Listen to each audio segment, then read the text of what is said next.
All right, this is the Drudge Report archives, and this is the headline that was running last night while I was making my last video, which was during We'll Do It Live, which I'll leave a link for in the description, so you can easily find it and go listen to what they were talking about with the different headlines at the same time on the different news stations, which isn't necessarily that relevant. I mean, maybe BBC was behind, but I personally think it's more relevant that originally it was reported that one of them was dead and two in custody, when in actuality the manhunt's still going on, and one of them allegedly turned themselves in on this very article here, which I went over last night.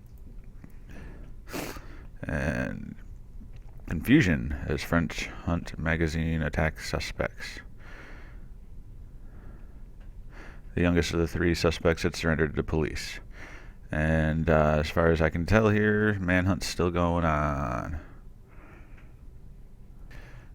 And now that I say that, I got last night I had 2,700 views on the video, which is way more than anything else I've ever done. I tripled my subscribers, and thank you for those who subscribed. But I also found my first trolls, which kind of amused me in a way, you know. Some of them were accusing me of laughing at the dead, which I'm not. This guy right here, I did not see any blood. I do not believe he is dead. I laugh at that. I laugh at the patheticness of pulling off their fakery, because I've seen it so many times, okay? Ever since, well, basically Syria Danny and the Syria gas pipeline bombing that CNN set up back around that time in early 2012. And that's when I really started seeing, realizing that, wow, this is how far the fakery is going. You know, like I knew CNN had already done some fakery in the Gulf War and stuff, but that's when, you know, the landslide started happening as far as me realizing that the news was being faked left and right, which is actually a hard thing to handle. Anyway, point is that I've seen the fakery in the news so much that it's come to be humorous to me. People actually dying is not funny, okay? I am sickened by it. So now that that's clear, let's go through some of this stuff. So this is how the Drudge Report has changed since last night. This went up about a half hour after I posted my previous videos, the top headline, which goes down here, for year starts in horror. Let me adjust this crap. Okay, there's a separate shooting earlier today where a female cop was killed, and it's being viewed as a terror attack as well. We got, I don't know about that one. The cop executed in the street was Muslim. I mean, there's so much here, it's difficult to go through, and I only have limited time. So I'm going to try to be to the point mostly. There is a Wikipedia page that was up as of last night for this phrase, I am Charlie. Je suis Charlie. And of course they have headlines, you know, with horror and terror in them. It's friggin' ridiculous, okay? Fear-mongering. Even by the Drudge Report. And Drudge can't be this stupid to know that this shit is fake.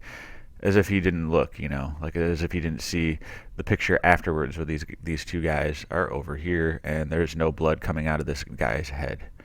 Close range with a Kalashnikov, allegedly, which is basically the same as an AK-47 and will leave a nice hole in your head, and your head will bleed a lot.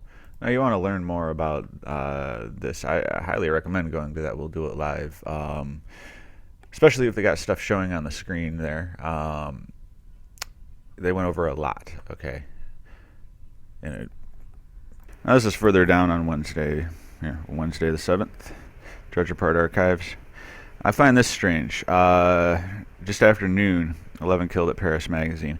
From what I understand, Drudge is in New York, and I'm in the East Coast. I'm in Eastern Standard Time, so I found this stuff at like 8:30, 9 a.m. and was putting up the videos at like 10 a.m.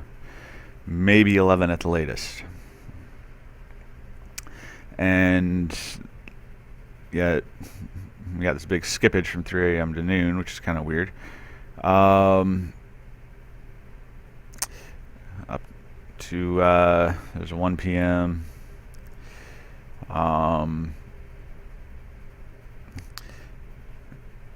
This is like 6 o'clock, and this headline was up at like 9 in the morning. I don't know, maybe I'm wrong about something that I see here, but that's kind of weird. Maybe it's because of updates that he did to them, but let's go through some of these now. By evening, thousands were rallying, which is funny because before they were all rallying, or they were all rallying before the terrorists were identified. These are supposedly the guys. I don't know, like this is very difficult because, you know, it's in France. Like, we need some French English speaking people, or French Canadians even, to help with this, you know, because they can actually read French and look more into this way more than I'll ever be able to, you know. What? I just want to bring up a quick point of comedy here, though. This Washington Times Daily Briefing from this article. It starts off, the video starts off on, you know, the subject of the article, but then it goes on. Where's it at here? Shut up, guy.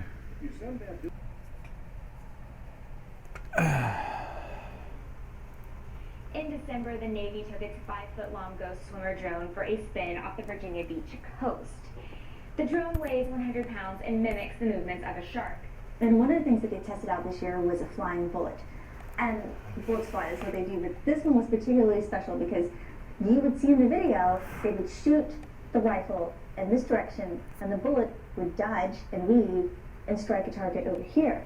So the point is to, when you're shooting the rifle, be able to shoot someone who's 10 or 15 feet away and doesn't see the bullet coming. Is that not one of the stupidest things you ever fucking heard?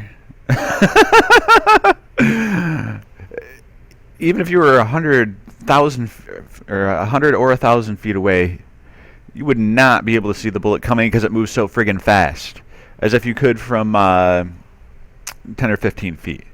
That woman is fucking stupid as shit. And in that article, one of the basically divisive talking point, you know, making us divisive towards Muslims, is that they're segregated from French society. They don't have to segregate themselves. I mean, I don't even know why they'd want to go and live in France. I mean, I can't say it about like the whole society, but I can say that from what I've seen with French films, they're quite perverse. And, you know, if you're French and you don't have a problem with that, well, you know, that's your choice. But I personally find them quite perverse. I'm not trying to denigrate the French people here. I mean, I don't know any French people, so I just know, you know, it's like being in other countries other than America, you know, and you see American entertainment and you assume that like the whole country is like that because of the entertainment, when actually it's not at all like that. In fact, Hollywood is struggling to reach American audiences. A lot of Americans are like, this movie's crap, that movie's crap, because it doesn't relate to them, you know. Less and less, like if anything does, it's like, you know, action and adventure movies and you know, PG movies and stuff. A lot of the racier movies, especially, you know, Americans really aren't going to see for the most part. So despite that, I do understand, you know, like that is one of the issues with immigration, where, you know, people come into the country and don't integrate into society, and that can be bothersome for people who are, you know, were born in that nation. It didn't used to be quite so bad in America, you know, like you had to know the Constitution and know the language, know the English language and all that stuff, and that's less and less required if you're going to immigrate here legally. And I can see how Americans have a problem with that. I personally do too, you know. And it's not like I want those people to completely abandon their culture or something, you know, like they grew up in that. I understand, you know, but that point is also always thrown out, you know, and used to divide us and stuff. And it's like I have no problem with the immigrant as long as they do it in a legal fashion, and, you know, they try to integrate into our culture rather than change our culture. Us and many other countries in the world have taken a long time building their culture, whatever it may be, and so I can see how that's offensive to people of any nation for somebody of another nation to come in and try to change it. So I guess I'm going to quickly go over this article next. Third French police officer killed as terror suspects reportedly spotted. It's not even clear on that, really, that they're spotted. They were just south of Paris, and I swore it said they fled north of Paris, or maybe I was wrong. We'll find out here. So much here, I can't remember it all. So we got 2 people, including a police officer, gravely wounded at the shooting in the southern Paris suburb, which came amid the ongoing manhunt, one with possible links to Al-Qaeda. Police officer shot Thursday. A woman died in hospital of her injuries, the police union confirmed. There are reports, meanwhile, that the brothers wanted in the Hebdo attack were surrounded by police in a building in Crépin-Villars, northeast of Paris.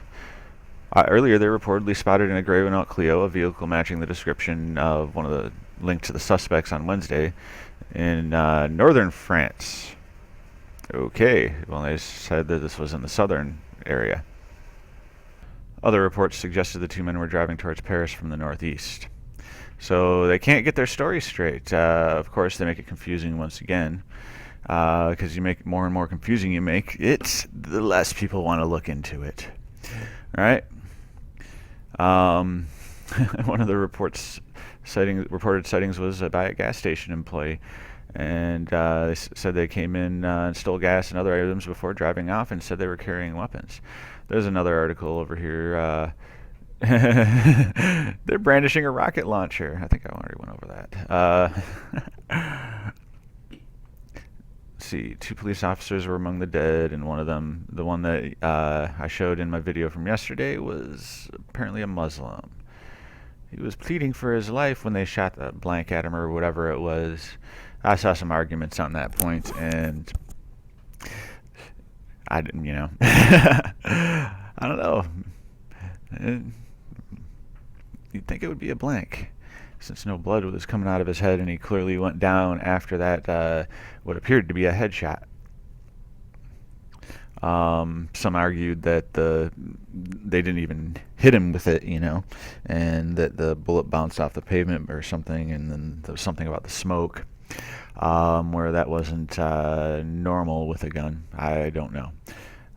Can't say I'm a total gun expert, but I know I've seen people shot in the head before, and I know what that looks like. Oh, thanks for refreshing. So with the shooting today, there was 1 police officer, and the second victim, the police said, was a street sweeper. And then I noticed down here, well, what I saw down here is gone now, because since this thing refreshed, when I first opened it, it said that the second victim was a street sweeper, and then one of these paragraphs down here, what did it say? It was a constable or something, or it started with a C, but it was like some sort of city official or something. And now I can't prove that, but that was a definite contradiction. Once again, they can't get their story straight, but as this guy says, don't jump to conclusions. Well, when I see somebody shot in the head and with no blood, close range by a weapon that would create quite a lot of blood and destruction to the head, I will jump to conclusions on the validity of the event. After all the fake news I've seen. Then there's this. The 2 men were allegedly identified after one of them left her ID card in the abandoned getaway car. Doesn't stuff like this just always seem to happen? Oh, we found a completely intact passport at the World Trade Centers in 2001 with Muhammad Atta's. Yeah. or MH17, and oh, the passports are completely intact, even though many of them were expired.